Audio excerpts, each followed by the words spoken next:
Hello, everybody, and welcome to another edition of the Elite City Podcast. We are back. I am back this week. Everybody was here last week. Full Gear review. We're up. We're going to be up a little early this week, so let me introduce everybody. Rick and Biddy, what is up, everybody? Hey, how's it going? Good. How's everybody? Hello. Well, sorry we all said you were dead. Obviously, Quite it was all a right. joke. You're not dead. No, he is dead. He Christ, I got my ghost. He's undead. He somehow came back. I don't understand. He's happily undead. But yes, we're early this week because you guys have to eat pie and such. Cannot wait. Not me. Yeah, we're not going to get into how Biddy doesn't like pie. That's unbelievable. It's disturbing. I don't like warm fruit. Oh, there's different kinds of pie. I like doesn't have to be pumpkin pie. There you go. See. Anyways, we watched Full Gear over the weekend. It was a great show. It was a lot of fun. I found out that I hate the Rizzler. That was. I refuse to know who that is. Yeah, I watched that 10-second thing of him dancing with Mercedes, and that's enough for me. I refuse to watch that. I've watched none of it. I refuse to know who it is. I do not care. I do not want to know. See, I think we're supposed to hate them, though. I think it's like a young person thing. We're too old for them. 100%. We're supposed to hate them. 100%. I don't hate them. I have no feeling. Yeah, but I think we're supposed. That's how we're supposed to feel. Exactly. Well, yeah, like we were supposed to be pulling for a QT in that match, which I was. No, I wasn't even watching, to be honest. I don't know what you're talking about. I watched the pre-show. I didn't watch the pre-show. Going in, I had no idea. This is hilarious. This is the Costco guys stretch. I had no idea who they were other than when, was it the last pay-per-view they were on, and then him and QT started this thing. Like once they were on AEW, I knew who they were. So I just started to complain about it. In my notes during the match, I hate this. AJ won. Thank God this is over. So in that match, apparently at some point I texted my sister and told her that I hated the Rizzler. I think I offended her on many levels. And it was funny that she instantly knew who I was talking about. Like that is their reach. They are apparently they're very popular. They're like that YouTube clip of the match like had 18 billion views or something. I mean, not that many, but a lot. Right. I like how AEW did it because I don't usually watch the pre-shows. They're on early and I don't watch them. Yeah. So I had no idea about any of this, and it's fine. Like I like how AEW did it, that you could just not watch the pre-show and it wouldn't bother you. Like exactly. They didn't shove them in your face. They didn't like have them in the main event. They just like, you could just complete. If you don't care, just don't watch. And if you do care, you can watch. It was a good idea. And it was so good how they booked it. Like that was the last match of the pre-show. So the whole pre-show, that's all they talked about was that Big Justice and the Rizzler and AJ Boom or whatever the hell his name was coming. So like if you were one of their literally, I think 12 million followers, you were waiting to see them. And then they put them on at the end. And it was like, if you want to see more of this, buy the show. Yeah, and then they did the intros for the tag match during the pre-show, which was cool. Yeah, it was. They did a really good job with it. That being said, on the pre-show, on Rampage, Renee interviewed, I guess the whole Costco crew. In just the 24 hours they released the clip, it had 11 million views. Renee it's the fastest and most watched AEW video ever posted. And it was less than 24 hours. I mean, it's good, but also kind of sad. But 11 million for them, in but 24 also hours? that's insane. I don't get it. It's pretty skibbity Riz, if you ask me. Skibbity toilet, Ohio. I don't know what right? any of that means. Ohio's bad. I don't know. Ohio's bad. Yeah, I know. It's got to be like Sigma or whatever it is. I love that. I have no idea what's going on. Pretty Sigma skibbity. Listen, no cap. Hold on. I have no idea what's going on. I love it. See, at least back in the day, like when we had slang, you at least know what I was talking about. I love because not to go on a tangent, but I love if you look up the definition of like what skibbity means, It's basically just a filler word. It doesn't mean anything. It doesn't mean like good or bad. It's just like a word that young people like to say. And to each his own. That's fine. But like, I mean, it is kind of fun to say. I don't know. I guess it's. But like, if it doesn't mean anything, why waste your time? Like, at least I can tell you, oh, that's sick, and you're like, oh, you know what that means? That's cool. But if I'm like, dude, that's skibbity sick, you're like, oh, is that extra sick? It's like, oh no, it's regular sick. But I ain't using it. It's dumb. Anyways, Full Gear was on. This works because we know no young people are listening. 100,000%. Four-way tag team match. Yeah, I was gonna say we don't need. Even though I will say real quick, the variety on the pre-show was awesome too. They started with the women's match, which was like slow on purpose. Then they had the four-way, which was, insane. And then you had the celebrity match at the end. It was really well done and really well, like, commercially booked. I wanted to get that in. The four-way tag match. Are the Outrunners the new Acclaimed? Before we get started. The fact that they came out with like the 4x3. That was so good. And like the faded colors, so it looked like the 80s. That was outstanding. I love that. I really hope their entrance is in 4x3 in standard definition from now on, because that was incredible. The only problem was they kept this camera on. It was the same camera that had that effect on, and then the Acclaimed entrance started, and because that was on the same camera, it still had the effect on until they switched cameras. They should have switched cameras before. Right. But other than that, it was good. I really hope this is a thing that AEW like keeps, and then there's a time when, like, 20 years from now, like, there'll be the Outrunners, Tony Storm, and whoever they do this to, but there'll be like 900 camera effects as all these people are going into like the Hall of Fame. Like Tony Storm, we talk, you don't have to cut the black and white. I want to see a segment with Tony Storm, the Outrunners, and anyone else, and then Tony Storm's segment is black and white. Tony Storm's segment is black and white. The Outrunners are in like standard def, and then the other people are just in like regular. That would be great. Like super high def 4K. Yeah, someone who only will be shot in 4K. Mercedes, there you go. Yeah, like, Mercedes will only be in 4K. Bless that intern who has to do that. Oh yeah, 100%. This sick part is they did that live. Like that was. It was pretty good. Very good. Like still, their most impressive is when they had who was it? Tony and was it Deanna? When they split screened it and it was live. Black and white. Yeah, that was really cool. That was incredible. I forgot really about that. Anyways, I thought this match was cool because for the first time in AEW four-way match existence, they told us how it could end. Nobody had to speculate. Does the champs have to be pinned? No, they did not. And like you couldn't pin your own partner. They explained that. Which is why me and you had that theory for years. Like, why wouldn't you just do that? Yeah, just pin your own partner and match is over. Yeah, there you go, and you win and lose. Yeah. But everybody hates the Acclaimed, or at least Max Caster. Yeah. Oof. I want him to join the Hurt Syndicate so bad. And to be fair, Blasco, you predicted that, and it didn't happen. I definitely thought they would break them up on the paper. This is Biddy's way of making us mention that she won the prediction contest. She's allowed. She wins all the time. It's not breaking news. That honestly was not my point, but by the way, I won again. It's true. Sorry. Anyway, that legit was not my point.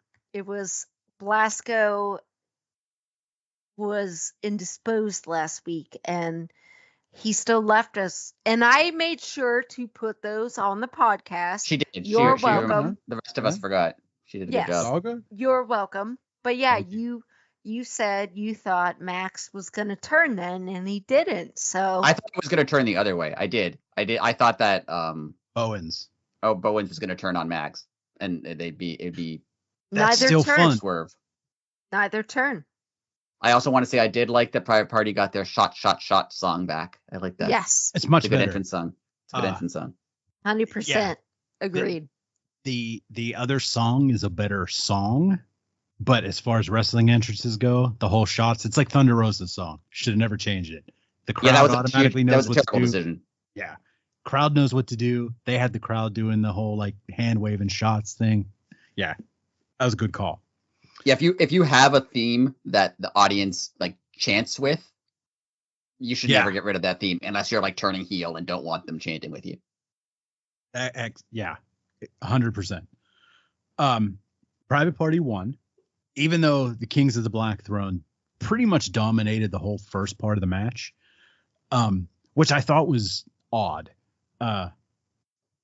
Everything with the House of Black seems kind of odd. Like I still don't know where they're going with them. There's always rumors on the internet about Malachi.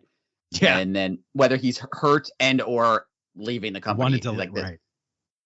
There's a lot of weird rumors about him. And then like it seems like I don't know, maybe that's just how Tony Khan books big guys like Brody. They get to be dominant, but then they never actually win anything. So maybe that's just what he does. I think Tony Khan needs some help in booking in general. He doesn't know how to book anyone big. Everyone big. He can't do it. I don't know why. Bless his heart. Bless his heart. I get it.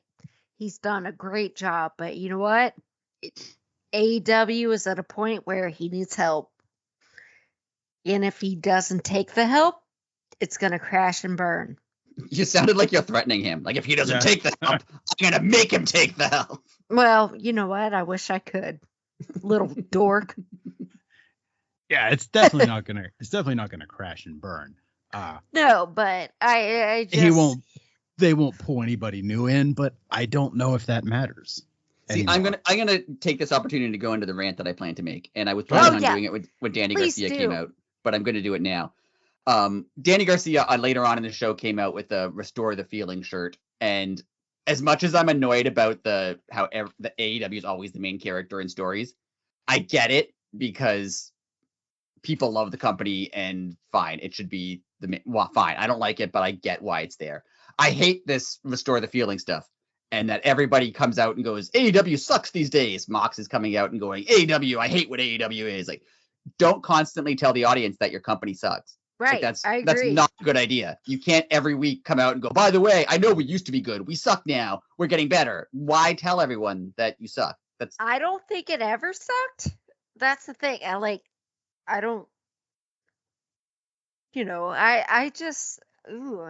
I think what they're trying to do, and I get why they did it at one point, like after the whole CM Punk thing, when it was all kind of a mess, I get that they kind of wanted to come out and say, oh yeah, that was kind of a mess. That went really badly, but we're going to get back to doing what we've always done. And don't worry, that all that chaos is over. And we're going to get back to like being a great wrestling company. I wouldn't have done it, but I get what they were thinking. But that was like a year ago. Right. Like they don't need to continuously go over a year ago. Yeah, it was over a year ago. They don't need to continuously come out and go, hey, remember we used to be good? Like, no one does that. Like, it doesn't make any sense to me. They're still letting the stink of CM Punk affect them. They are. See, that's I'm going to disagree with you there. I think the point they're trying to make is the people that are coming in that are already millionaires and taking the time off of people, like Orange Cassidy said in his promo. He was like, Mox, you don't need AEW. I need it. Like, I have bills. Like, this is my first real job. Yeah, but see, so I think that makes them look bad. Like, see, I think it makes it look like a more viable company because it's saying like, no, we don't want people here that don't need to be here. This needs to be a place where you struggle. But that makes I think that makes Mox look like he's like corporate almost. I think exactly. But it's also trying to make them look better than the company. Like, oh yeah, you could go get a job in WWE, but I can't. And I get what they're trying to do. Like, but doesn't that just make a WWE look better than them? No, it makes them look like that's like, not where you want to be. I know you could make it there, but I couldn't make it there. Exactly. Like you're already there. They'll welcome you back. Why would you spend all this time talking about how the other company is good? They're not saying that it's good. They're saying that they already been there and they would be welcomed back. But they are saying that they're worse because they're continuously coming out with, we have to restore the feeling. We have to bring back what AEW is all about. We hate what AEW has become. We have to change it back to but why? No other company does that. It's the indie feeling. It's like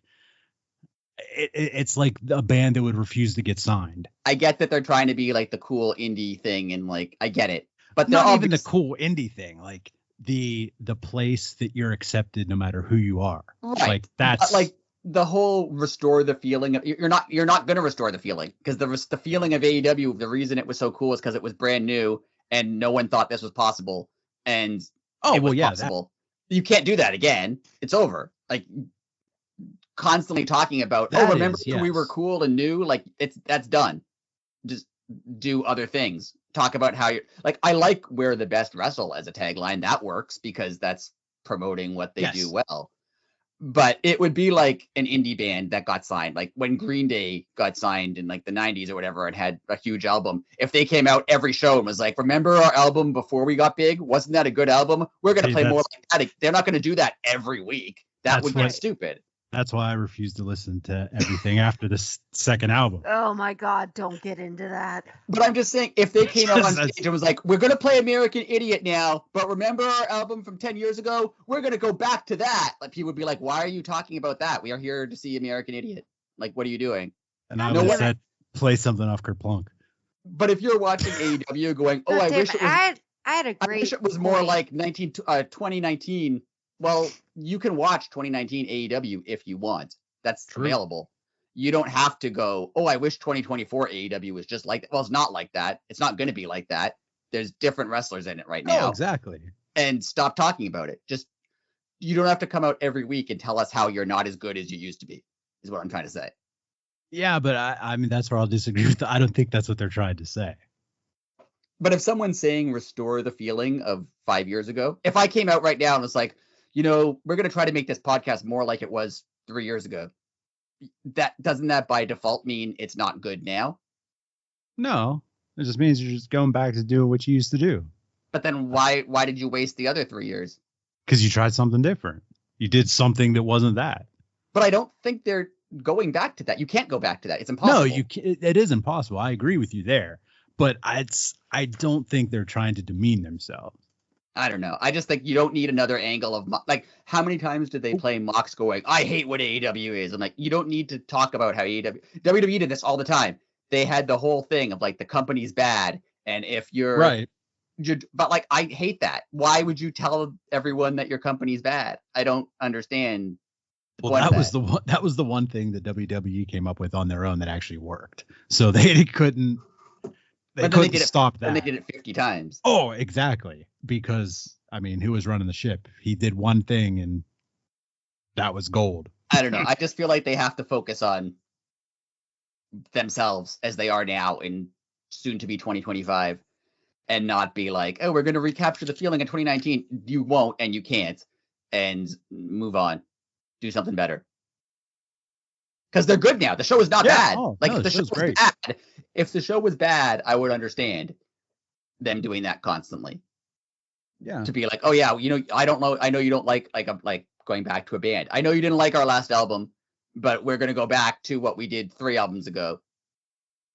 Fine.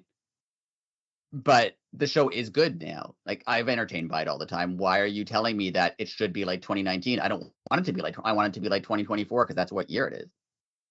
Yeah, but that is also just you. Like, yeah. I'm just saying, if like hockey, if the Pittsburgh Penguins came out and were like, we're going to go back to 2009, like, well, you can't. That's not an option. They would. But you can't do that. Like, it's not a thing that you can do. I know.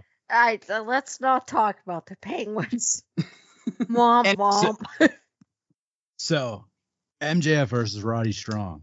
That happened. It was fine. I didn't care about it either. So anyways, TBS champion. Even the video package they did before that, where they tried to explain it, like when they edited it down, they still couldn't explain why this makes sense and why I should care. Like they just couldn't.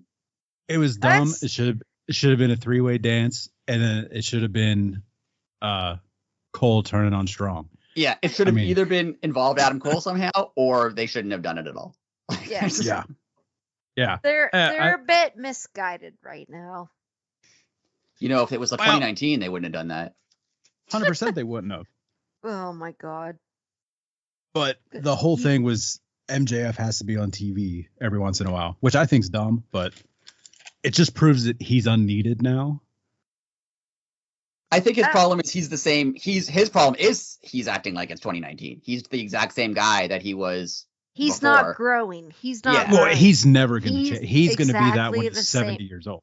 He's the exact same guy. He's still making you go through challenges to face him. He's still not showing up because he doesn't have to. He's doing the exact same thing as he's done for 5 years. He's boring. He's boring. He's always going to be that, though. He's boring. No, I don't think he'll always be that. 100%. He's just boring now.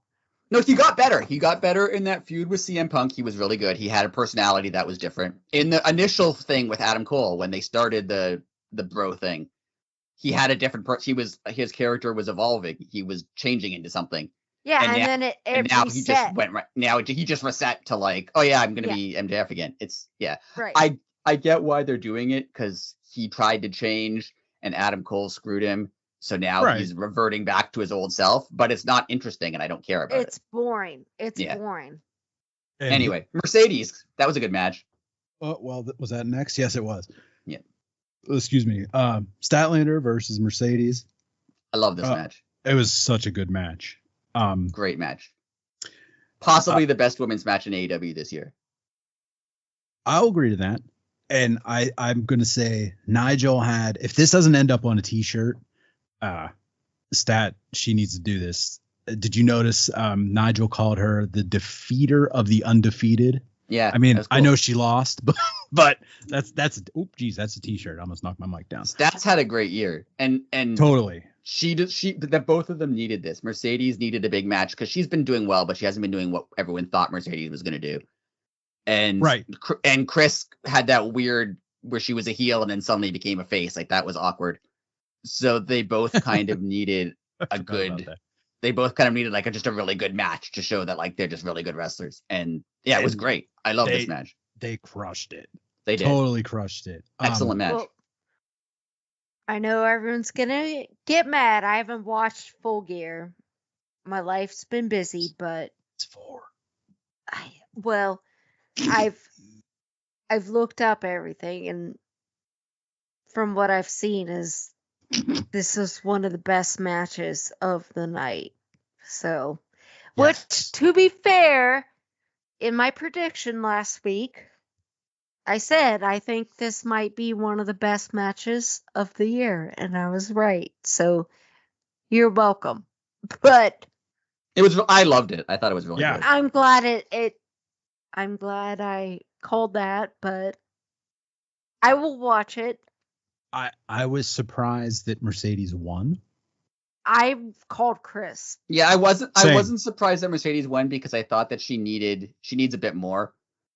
She's like, I sound like I'm ragging on Mercedes. I'm not. I love Mercedes. She's a great wrestler. She's a great personality. I just think she hasn't had a real she had the Willow feud and then kind of just had random stuff going on. She hasn't had like the real meaty feud that I thought she was going to have.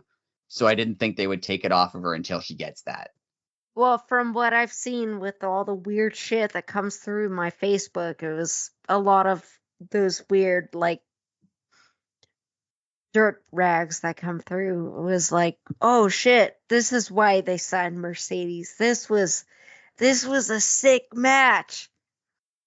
So. Yeah, it was great. I mean, that's what she should be doing, and it's what Sat should be doing. I mean, they're both great wrestlers. Statlander has been awesome since she arrived.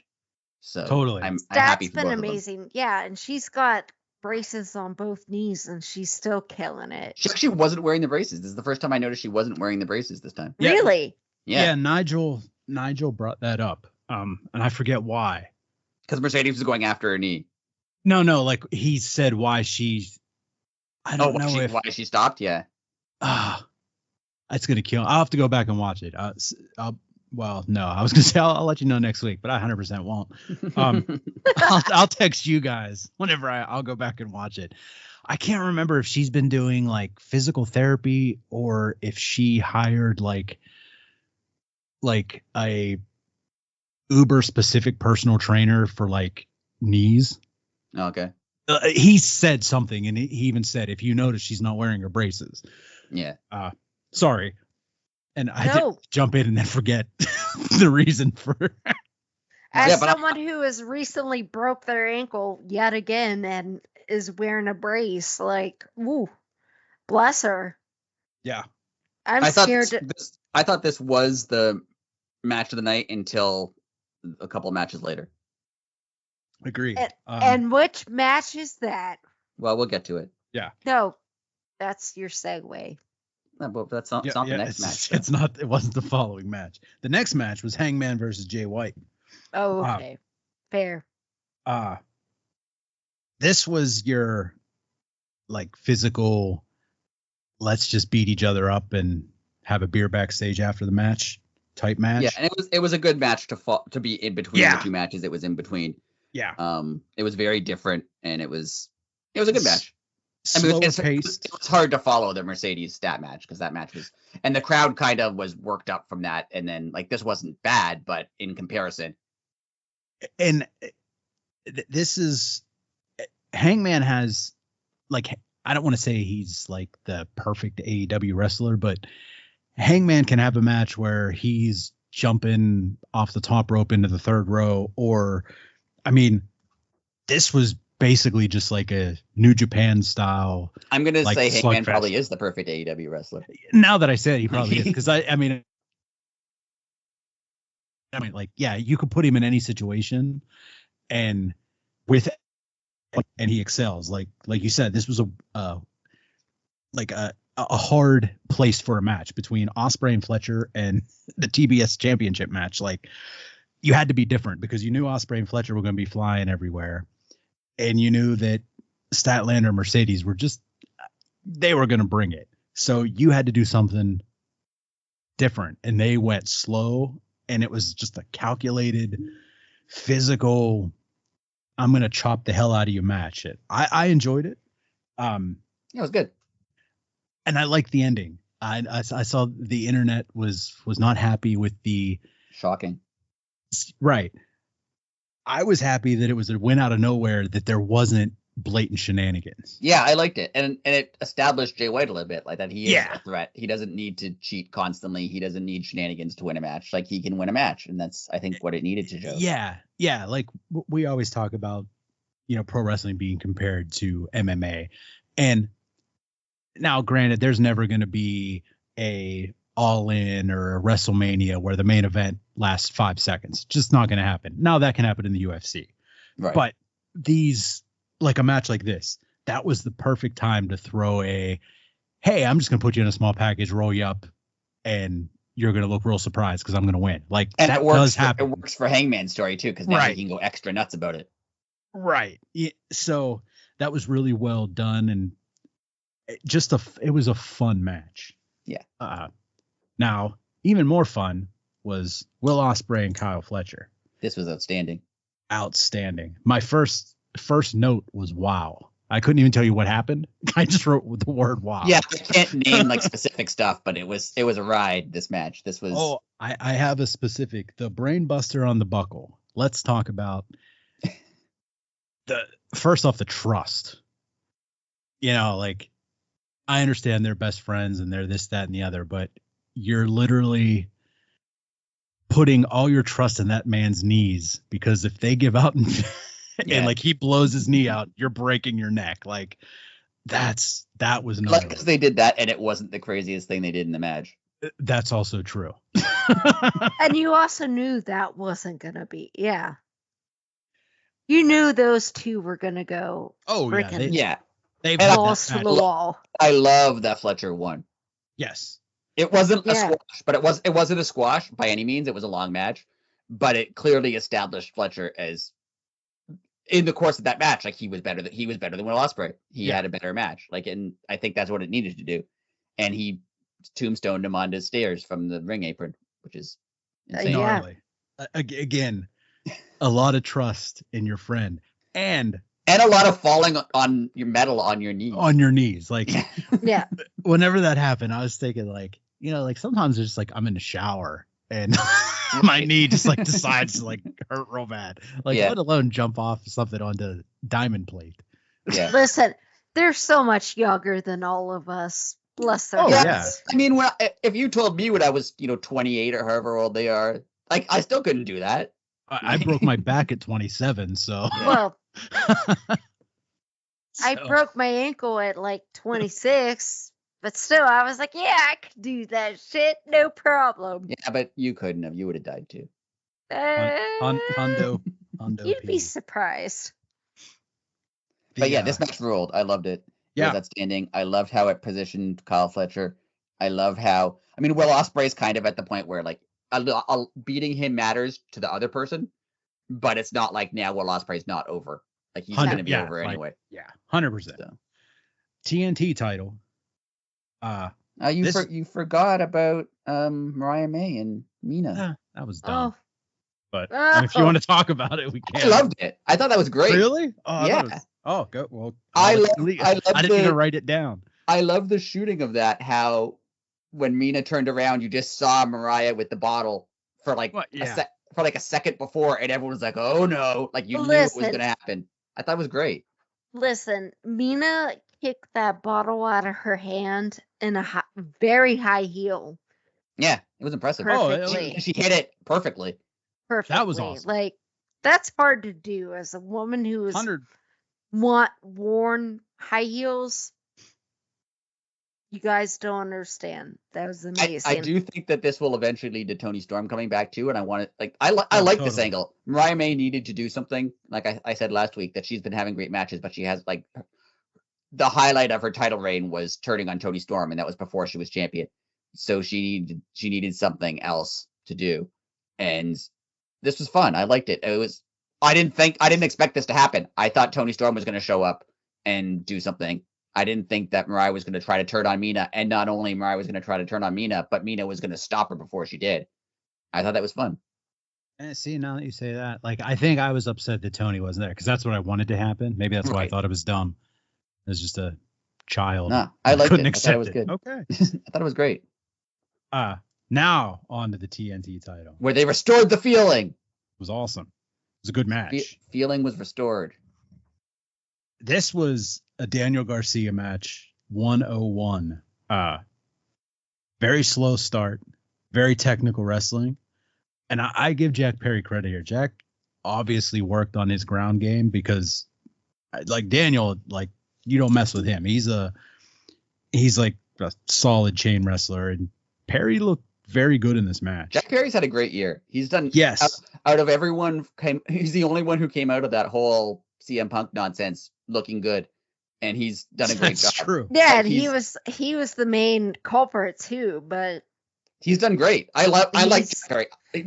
Previous to this, Jack Perry was kind of dull, like before 100%. He came back. But like now he's like since he's come back, he's been doing great. Whatever he learned in Japan was beneficial because he's done a great job.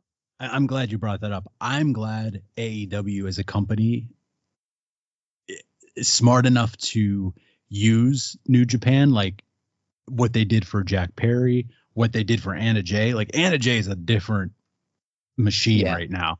Yeah. And that's what Jack Perry was when he came back. Like you don't realize the amount like they put you through the ringer over there. Yeah. And it's like it shows. And this whole title reign of Jack Perry, and like you said, the whole scapegoat gimmick, if that's what you want to call it, my only issue with awesome. It is never really explained why he's a scapegoat, but I get it. Like if you pay it, but like they've never actually explained it, which is But I like the gimmick. I like how he acts. I like he's just being like a cocky jerk. He's been doing great. Now here now that Daniel Garcia is the TNT champion, do you think they keep Daddy Magic with him? Because I mean, Garcia's mic skills are a little poor. Yeah, I think it makes sense. I'm not a huge Daniel Garcia fan. Like he's a good wrestler. He's a great wrestler. He's a very talented wrestler, and like I'm not against him winning this match because clearly he's like I'm in the minority of like everybody likes him. Like he won, the crowd was super happy. Like I'm willing to admit that I just don't get it, and that's fine. Like not everything is for like it's fine, but I'm not upset that he won because clearly people like him, and he's doing a great job. But yeah, I do think they keep Daddy Magic. It also gives them kind of a default storyline, like someone attacks Daddy Magic and upsets Daniel Garcia. That's true. And it gives them kind of like a default thing to do. Well, I have a theory. I have a theory. All right. I think this is how they bring Cool Hand Ange back. I think he comes back after maternity leave and he goes after Daddy Magic. Oh, okay. I can see that. That's just because I'm a little surprised Garcia won, because Adam Copeland's supposed to come back soon, and I assumed that they would put him into the TNT title because he never actually lost it. I thought they were going to have him go again, but they're not going to have him and Daniel Garcia, I don't think. Well, why not? I mean, that'd be feather in Daniel Garcia's cap if he just feel like faces versus faces are always that's true. That's true. But international championship, Takeshita, the perfect human being, versus Ricochet. I sound like a jerk here, but was this underwhelming to you? Well, I was just my notes. I wrote, this is a solid match. Ricochet's clearly a star. This isn't Takeshita's night. I think it was Takeshita. I agree. Yeah, I agree. Not that he was bad. Still, his performance was like, I'd give him like a 70%. Yeah, Takeshita on a bad day is still great. Exactly. And it was still a good match. But yes, he was off. I don't know if he's a little injured, if he was a little under the weather. It was a weird structure to the match too, because it kind of was like Takeshita just beat him up for a while, and then Ricochet did some flips, and then like it was an odd structure. Yeah, and then it was over just as fast as it started. Yeah, good call. And I feel weird criticizing it, because like on totally another show, right? Or if it had been in wrestling, no offense to wrestling, but if it had been in wrestling, 5 years ago when we didn't get matches, 5-star matches every week, right? It would be a great match. It's just the same show had Ospreay and Fletcher and Mercedes and Statlander. So yeah, right. Yeah. So like if you at 70% is better than 95% of the rest of your profession, you're doing something right. It was like in the middle of matches on the card. Like it wasn't bad. Exactly. But it just wasn't what I expect. I expected them to like steal the show, and they didn't. And that's fine. Like it's okay. Yeah, and there'll be another. Well, we're going to get to the C2 here in a little bit. So excited. Same. Swerve versus Lashley. This match served its purpose. I thought it was. I was surprised at how much Lashley dominated. If we're being honest here, I kind of thought he would dominate more, if that makes sense. Like, really? He clearly dominated, but they didn't. It wasn't a squash. Like Swerve got some like crazy looking offense, and he did that. I think was kind of a botch for the brainbuster that I think was supposed to land on the apron, but just landed on the floor. How Lashley just got up. I mean, his neck is massive, so I guess I understand. The concrete cracked. Yeah, he's like, on the table was nuts. Nuts. I thought this match was great. It did exactly what it needed to do. It made Swerve look like a crazy killer who would do anything to win, but Lashley's a monster and can destroy you. And this is one of those matches, like, not to be funny, it didn't really matter who won because they're both stars. Like you could go back and say, oh, well, Swerve was just champion, but okay, like you just said, look at Bobby Lashley. Like you can look at him and be like, oh, that dude's tough. Yeah, Swerve is no worse off from this. Right. Now I'm going to have my second mini rant. Okay. There are some people who are like, oh, you had your former world champion get jobbed out or lose to a former WWE guy. And I'm sick of that. I'm sick of the former WWE guy thing. If you sign with AEW, you're in AEW. 100%. That's just it.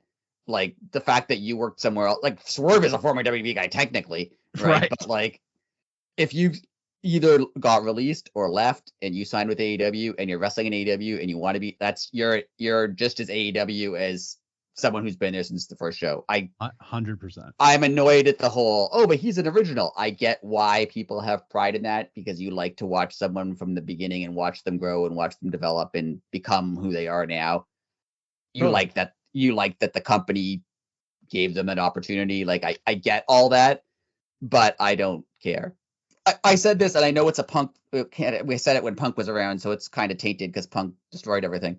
But I remember when Punk and Adam Cole and Danielson signed, and people were like, "Oh, they're giving them screen time over AEW originals." I'm like, "Yeah, that's perfectly fine. 100,000%, right?" I'm sorry, no offense to the lower card guys, but if you sign Bobby Lashley, he's a main eventer. That's just how it works. Sorry. And I don't care who those lower card guys are. They know their place. Like, Alex Reynolds wasn't running around backstage being, I can't believe they signed Bobby Lashley and took away TV time for me. Like, no, dude, like you knew where you belong. And I'm not saying don't give them the other guys a chance. Totally. Like, I get the argument of like, oh, if you're showing Lashley, you're not giving those other guys a chance. But like, they have a chance to do things other times. Like, they can be on other shows. This is Bobby Lashley. You're not going to be like, oh, you're starting at the bottom, kid. Like, that's and it's also not like WWE where there's the same 10 people on TV for 25 years. Like, or they completely ignore everything you did before you got there. True. Yeah. As if it never existed. Yeah. Right? True. Like, these people know what they're doing, and that's why they're here and they're getting their opportunity. Yeah. They're freaking awesome. It would be like, it does. Like, we've said this before. Like, people who watch wrestling must not watch real sports, because if you sign a big free agent to your hockey team or basketball team or whatever, you don't go, okay, kid, you're starting on the fourth line, got to work your way up. No, like, you're starting where you should be because you're good at this. Like, I don't understand. Totally. Like, they're very good at it, obviously. So yeah, I'm not gonna make Lashley work his way up. Like, no, sorry. No, yeah, he's star power. Like, right. People, again, this is on television. This is no longer the indies. People flip channels. Like, I know that's a weird thing that only old people do, but it's true. People still flip channels. And if you're flipping the channels and you like used to watch WWE and you see Bobby Lashley, you're like, oh, what's this? Right. And like, also no knock on Bobby Lashley. He's not young. So if they're going to make him start at the bottom, he's not going to show up. He's not going to do it. No one's going to sign with AEW if you're a star in WWE. Like, if you're a star in WWE and they go, oh yeah, you can sign with AEW, but you're starting at the bottom. Well, then you're just not going to, right. You're just not going to sign with AEW. Right. Like, why would you? Imagine for Mercedes, they're like, yeah, I know you're a huge star, but we're going to make you start on ROH in the lower card and work your way up. Like, she's not coming then. That's what's happening.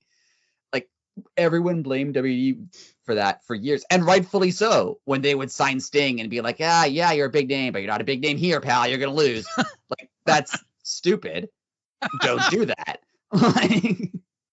So yeah, I don't care. I don't care about the argument that Swerve is a former champion. He shouldn't be losing to a new guy. He's not a new guy. Everyone knows who Bobby Lashley is, and he's established, and this doesn't hurt anyone, and this match was great. Agreed. Two things I didn't know about Bobby Lashley. One, that he's 48. Thought he was younger. And two, he was in the military. Didn't know that. Yeah, I knew both those things. Did not know. I knew he was older. Lashley. I knew he was, like, at least in his 40s. I didn't realize he was at He also co-main evented WrestleMania, being managed by the soon-to-be U.S. president. That's not. Should we just? Unbelievable. That's incredible. Yeah. On so many different levels. I don't like this. Awful. John Moxley versus Orange Cassidy. Yes. Oh wow, that was terrible. No, that match was very good. The fact that I get what you mean. Wow. Anyways. Mox versus Orange Cassidy. This match served its purpose too. I mean, it was a good main event. People still don't know what's going on. I'm still semi okay with that. You got to give me a little more. I honestly think they don't know what's going on. Like, I think Moxley doesn't. There is no more to this. I think this is just he wants to do cool stuff, and that's the extent of it. I don't like that. That's what it is. I think there's more to it because there's something with the briefcase. There's something with that. That screams to me like they just haven't thought it past that. They just thought we're going to put the title in the briefcase and it's going to be cool. And I don't know if the title's in there.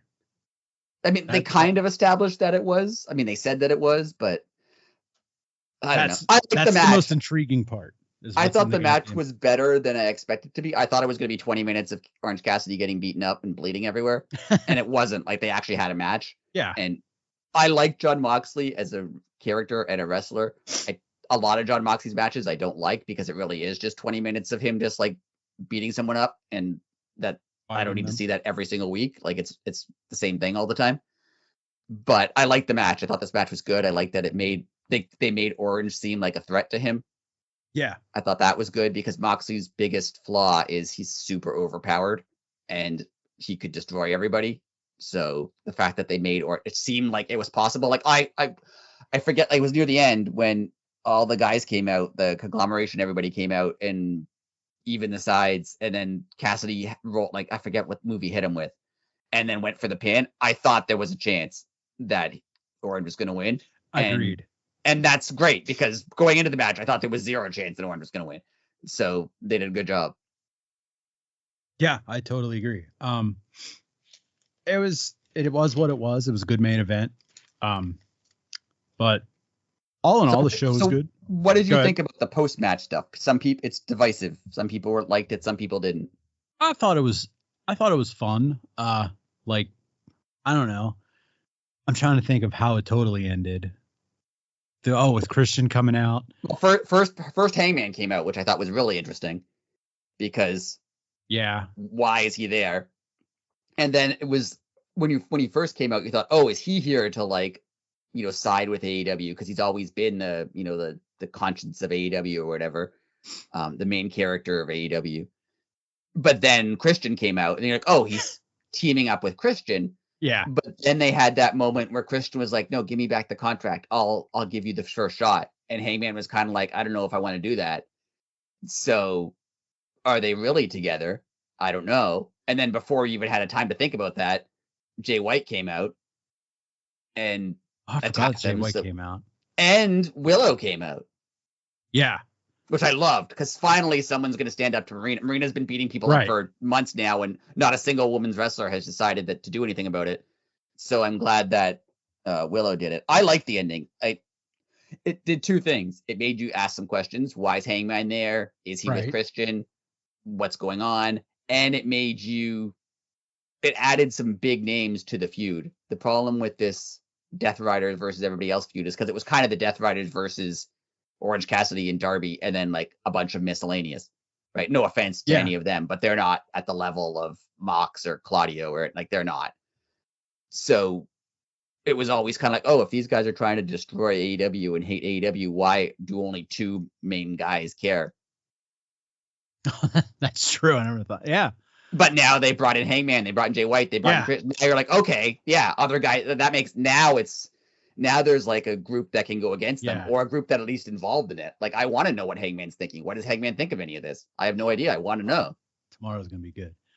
I think it was someone on the What Culture podcast who said when it first happened, you thought, oh, that was kind of just like a cluster. They did a bunch of stuff. And then once you think about it, you're like, oh, no, that could all mean a bunch of things. Right. I hope it does. I hope it's not just a cluster for the sake of ending it with chaos. I hope that it means a bunch of stuff. And then Darby crashed his car into them. Agreed. I liked it. I thought it was good.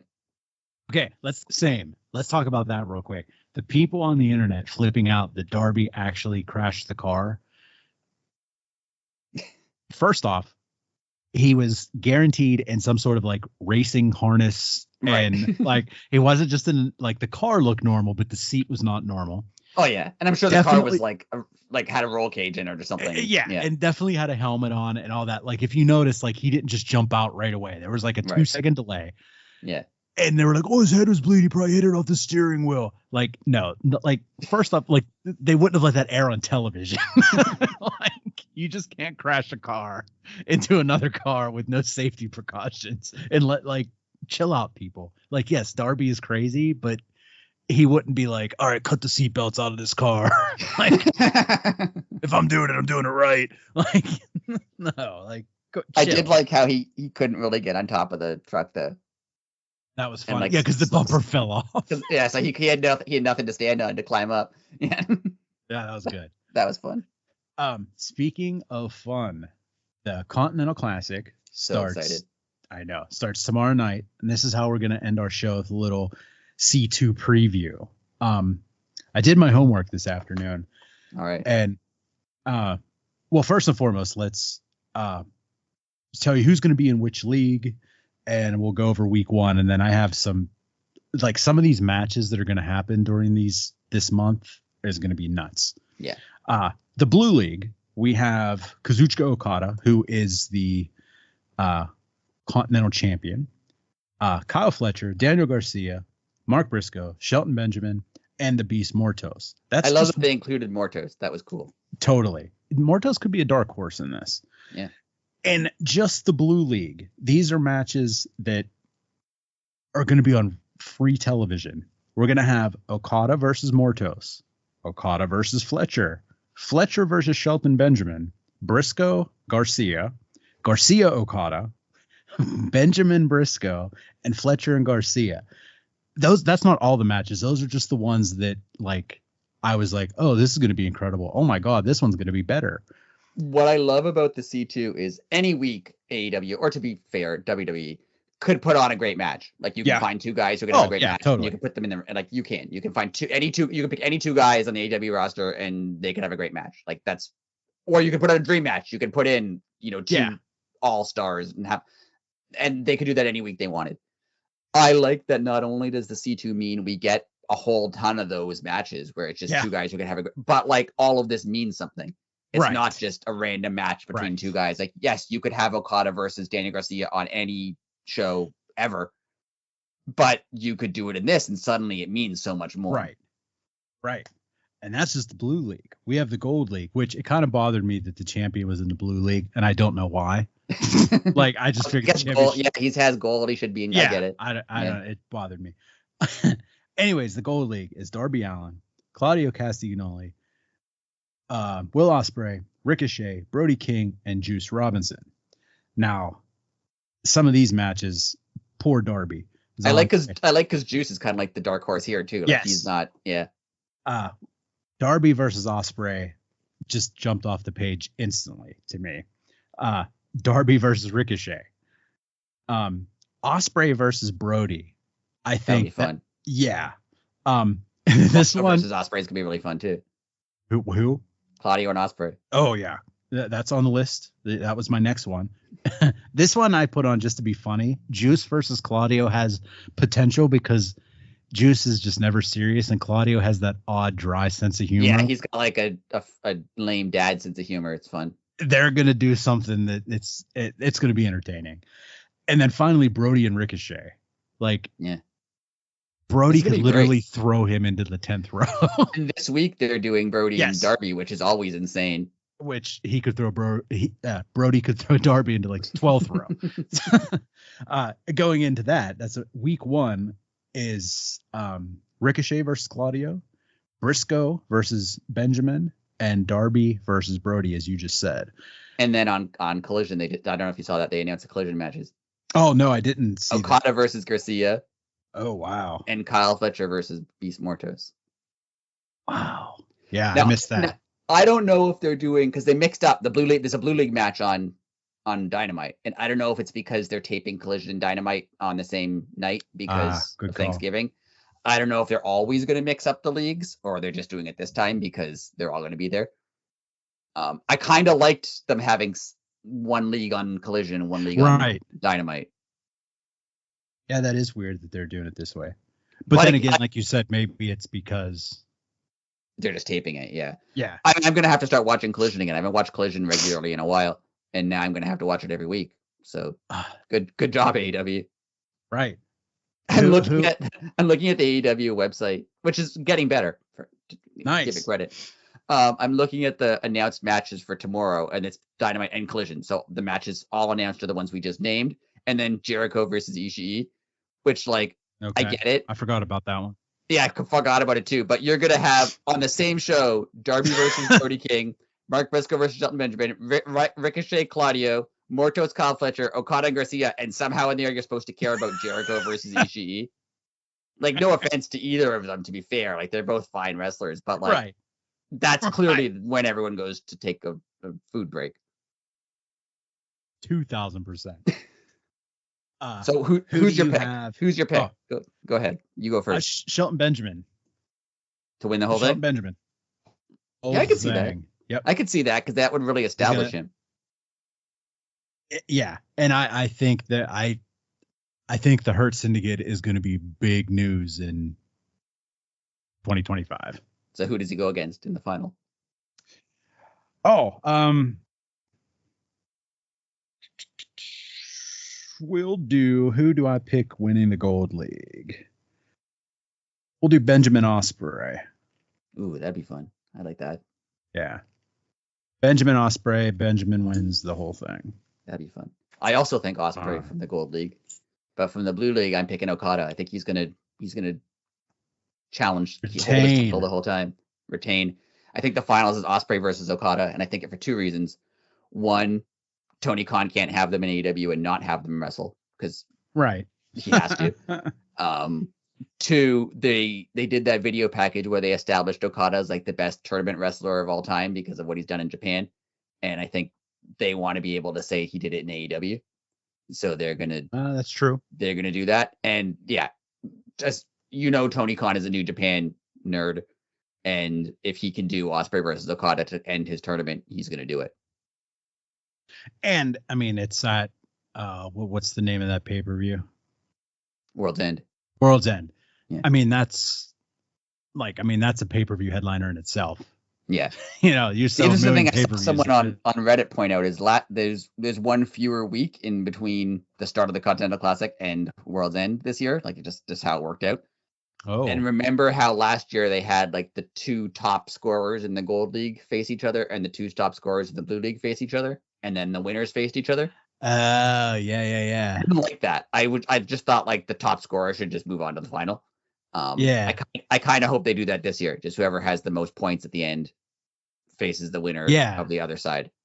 Or they could do the final two rounds on pay-per-view. Like have the top two for the Gold League final and the Blue League final, and then the winners on the same show. Yeah, I had to have the winners of each have to wrestle twice. That would be fun.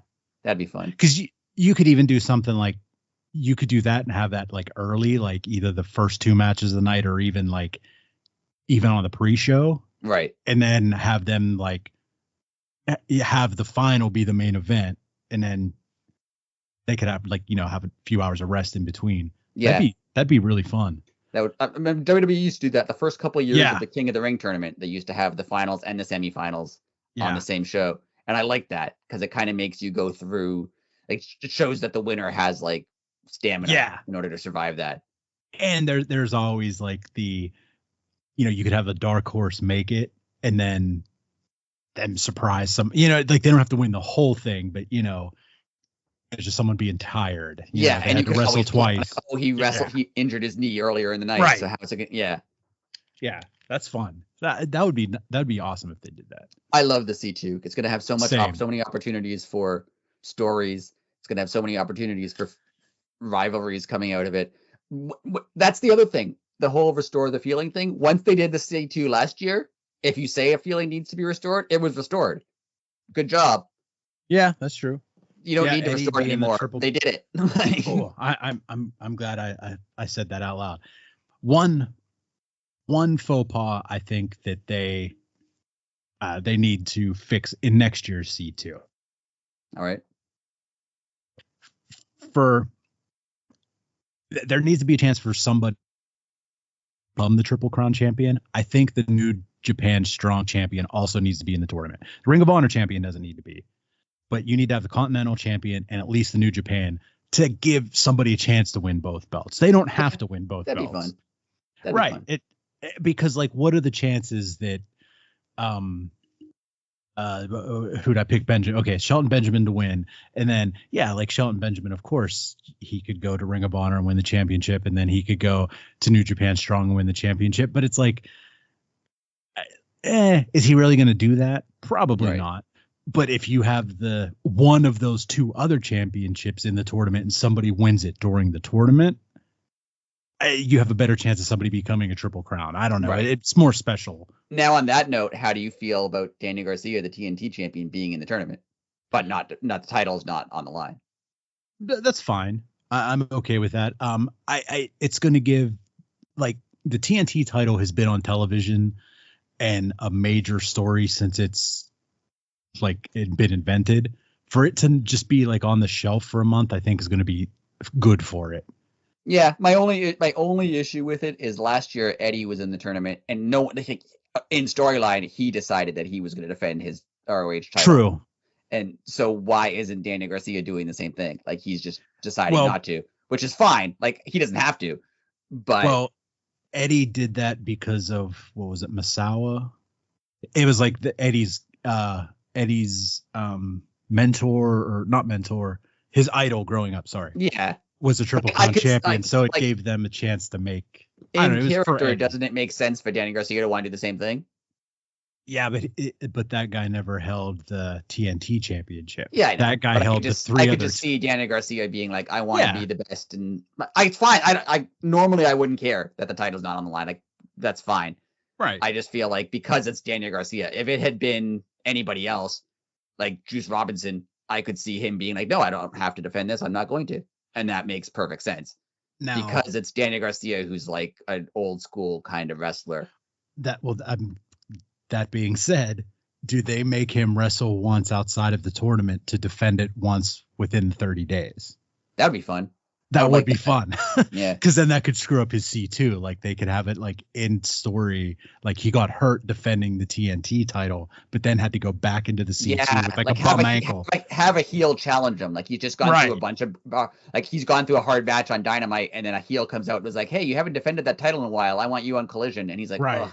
Okay, I guess I have to." Yeah, that'd be fun. That would, and then like you said, like just the natural storylines that brings up, like it makes the heel be an ass, to force him to defend the 30-day rule.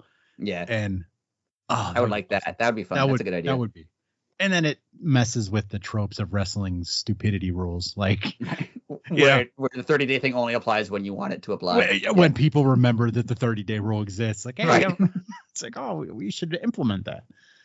I love the C2. I think it's outstanding. Same. I do think they really need to do a women's one. I know they're having that women's tournament that's going at what's that New Japan AEW show called? Something Wrestle Dynasty.